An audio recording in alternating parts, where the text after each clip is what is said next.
আপা আপা কি হলো?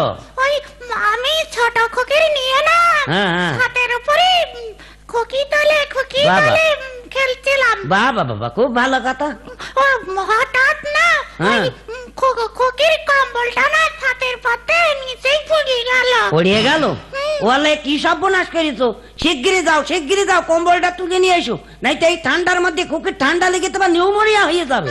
না না না, ঠান্ডা লাগবে না। ঠান্ডা লাগবে না কেন? তুমি ডাক্তার হয়ে গিয়েছো, ঠান্ডা লাগবে না? শুনবো তো? হ্যাঁ বলো। আমি ওর নিয়ে খোকি তলে খেলছি, আর ওই কম্বলটা নিয়েই খোকি পড়ে গেল। ওই খোকিটা কম্বলের সঙ্গে নিচে পড়েছে। ওয়ালে কি সর্বনাশ করিয়াছো! ও গেদার মা শিগগিরই এসে তোমার ছেলে কি সর্বনাশ করিয়াছে। ওরে হারামজাদা, তুই কি করেছিস? মারবো না হারামজাদা, তোর উপরে তুলে আজকে নিচে ফেলে দেবো। তুই কম্বল আর খুকি তুলে